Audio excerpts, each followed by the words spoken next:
So what's going on, guys? My name's Ash and welcome back to a FIFA 18 video on the channel, and today we're going to be talking about the FIFA World Cup mode within FIFA 18 Ultimate Team and why I think it has finally killed off the game. Now, I'm well aware about what I said about the World Cup mode in my previous video, how I was complimenting it and giving a lot of credit to EA. Now, what you have to understand is I've had quite a while to play through this mode, understand it a bit more. When I made that first video, it literally just dropped and I was just like going through the modes, and it looked like there was a lot more than there is. Obviously, I've seen the rewards for things, I've seen the packs, I've seen everything, so now my opinion is a lot more developed and I'm going to give it straight to you guys on why I think the game is dead. Now, a little off topic, I do apologize, but as many of you guys know, I did launch a second channel for Fortnite Battle Royale. The name is 5 Past Fortnite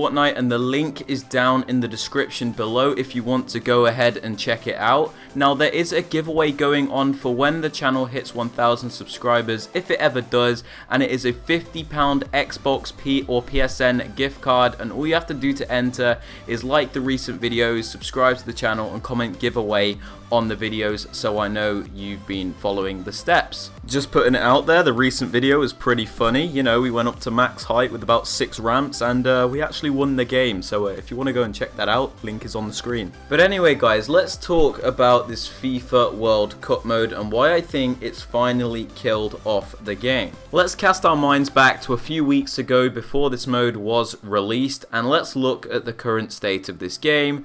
Nobody actually had an interest in FIFA Ultimate Team at this point. It was pretty much all dead. Team of the seasons are out, but most of the player base had abandoned the game because they were bored. The gameplay was shocking, nothing was fun, they were playing other games instead, so basically half of this community has left the game. And the other half of the community that still was playing this game was waiting for the World Cup mode and hoping it would be something of beauty so they can waste all their coins, play something fresh, keep themselves going until FIFA 19. And you know what, that's what I thought it would be at first sight. But let's think about what actually happened when the game mode came out. There was people with millions and millions of coins sat on their accounts, able to open absolutely insane numbers of these premium player packs within the game mode with this insane pack weight where you could pack Ronaldo in your starter pack. Now, the issue with me doesn't lie with the fact that you can pack Ronaldo in your starter pack, it's the fact that people had millions of coins to spend when the mode released, meaning they could have these absolutely amazing teams without actually doing anything. So just when you thought you were going to escape the mega teams from Ultimate Team and start fresh with this new World Cup mode, you had people with Prime R9, you had people with Cristiano Ronaldo, you had people with Messi in their teams from the first hour it came out. Now, for me, this takes away the whole point of the game mode in the first place. I thought the whole point was to try out players which you'd never used before, players which had just been added into the games from nations which had just been added into that mode. Who in the comments down below remembers Yassine Shakawi from FIFA 15, the 5-star skiller with 5-star weak foot? He was one of the many players added to this World Cup game mode, and I guarantee you pretty much nobody has used him because of the fact they have Ronaldo, Messi, R9, Hullet, Pele, Maradona. The list goes on. So immediately, right from day one, there's all these players which are just being swept under the carpet and never seen again because everybody's got better teams. Again, I don't care if people have players like Ronaldo and Messi at the end of the World Cup or even halfway through it when they've had time to play the game mode, but when you're just starting the game mode and have all these players, what's the point? You've pretty much completed the game mode the moment you've started playing it because you've already got the teams. The World Cup's not exactly hard to win. Drafts, there's no point in winning that because you've already got all the players you could ever want. And I know this sounds like a massive contradiction, but considering how good the pack weight is in this game mode, the rewards for winning actually suck. It's a tough one to explain because you get insane players out of these packs most of the time, but it feels like for me, when I actually go through the World Cup mode and play 6 games of the tournament, win them all, and go ahead and open my packs, I seem to get the trashiest players to ever grace the game. I suppose the reason for this is so many people opened loads of these packs at the start of the game mode, got all these insane players and all these insane packs, so that when they actually go and win the rewards legitimately, they don't feel like they've earned anything because they've already got better players from packs they've opened previously. Does that make sense to anyone here? The point I'm making is, when I started playing this game mode, I immediately got a squad with 2 icons, Antoine Griezmann, I got Mohamed Salah, I got all these insane players like Paulinho. So when I actually went and played through the tournament and won it and got these trashy 83s and 84 rated players which weren't going to fit my team, I lost complete interest in the mode straight away because the gameplay wasn't exactly brilliant and the rewards weren't worth it for me because I'd already had a better team. Fellow YouTuber Fuji mentioned this point that I made a few days ago as well. He said that everybody should have entered this game mode with 0 coins, and I completely agree because it's completely destroyed the purpose of this mode and building your way up to the top and having the best players. Like, when you go into a game in the World Cup mode and see like a Ronaldo, you're not surprised because so many people have just opened millions of packs and got all these players, and you know that nobody's really actually earned them. They've just sat there and opened packs on their account. I suppose the counter argument to this is that people have earned their coins all throughout the year and wanted something to spend them on at the end of the game, and I completely understand that. But for me, this whole World Cup game mode is a completely different game mode and it should have stayed that way. It should not be affiliated with Ultimate Team. I suppose another main issue with this game mode for me is the fact that there's nothing really to aim for, nothing to strive for within the game mode, because once you win the World Cup mode a couple of times, play a couple of drafts, you've done it all. There's nothing to do. There's no real grind to the game mode. Without this sounding cocky, it wasn't exactly difficult for me to win this either. It wasn't exactly a challenge, so for me, it was just like playing a daily knockout tournament for a couple of premium gold packs. That's literally what it felt like, and it shouldn't feel like that. This is the World Cup. This is the biggest tournament in the world.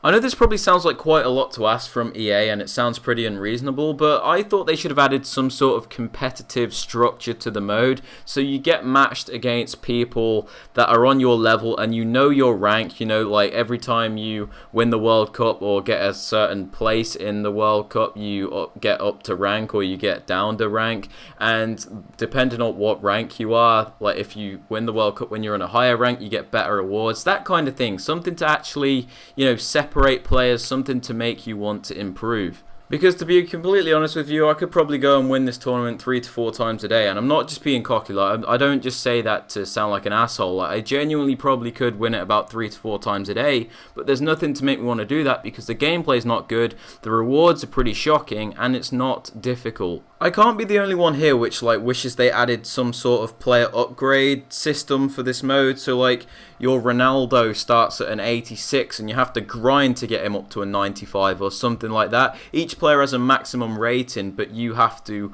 work your way with them to actually get them to their max potential. So essentially what I'm saying here is keep the players' base ratings as their highest potential ratings. So, you know, Nainggolan's an 81 rated card. Have him start at a 76 or something, and you have to work your way up to that 81 card. The same with Messi, Suarez, all these types of players. I feel like it would just add a bit of grind to it, and you actually have to use the players that you get. I don't know, could just be me, but just like packing a bunch of players and then playing a tournament with them just doesn't really cut it for me. It's not very fun. Like, the only part of Ultimate Team I actually played this year was the Weekend League, and that was because I was actually doing something. I was actually playing against good people. I was playing against people my rank. I was working towards something, grinding for the best things in the game. Like, you were actually doing something. In this game mode, it means nothing to get Ronaldo. It means absolutely nothing. But anyway, in short, after playing this game mode for a few days, I can confirm it gets pretty boring straight away. And it's not just me that thinks that, there's many other people which say the same things. And if you're wondering why this video is titled how the World Cup mode has killed FIFA 18 Ultimate Team, the reason is because everybody spent all of their coins on this game mode. Some people have abandoned it already, and it's absolutely killed the economy in the main game. Like, you can pick up Messi for 130k, you know, 85 rated players going for 2,000 coins. Like, nothing's worth anything. There's no point playing. Everybody's got the best teams. You know, everything's just gone downhill. No one's playing it at all. Most people are kind of just here waiting for FIFA 19 and seeing what that has to offer while they just play other games in the meantime, and I suppose that's what I'm doing to a certain extent, but I'm still trying to keep up with the game. But I just feel like as a whole, EA have done a really poor job of the game this year. They've really messed things up. I feel like this has been the worst year of FIFA in a long time. Like 17 was brilliant in my eyes. They did that very well. But this year, everything from gameplay to content has just been god-awful in my eyes, and I can't wait for the next year to start because I really want it to be an improvement on this one. And I know I've had some amazing achievements in FIFA 18. You know, I've beat the likes of Boras, Nepenthes. I've started this YouTube channel, which I intend to carry on. I'm not quitting. I'm still going to play the game, but it's just so drilling and it's so tiring to just force yourself to play this game. And it's not like I absolutely despise the game, it's just I'd much rather be playing something else or doing something else at the time, and I'm sure many of you guys feel the same way.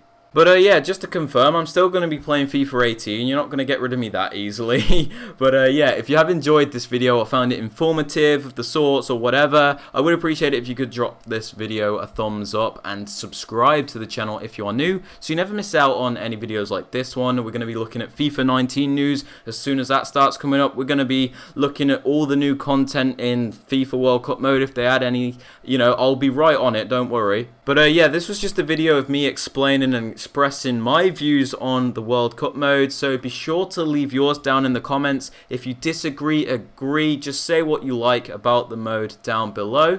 I will be sure to read what you say. And with that in mind, guys, I hope you all have a fantastic rest of your day, and I will catch you all for another upload. Goodbye, guys. Don't forget to check out the Fortnite channel, link down below.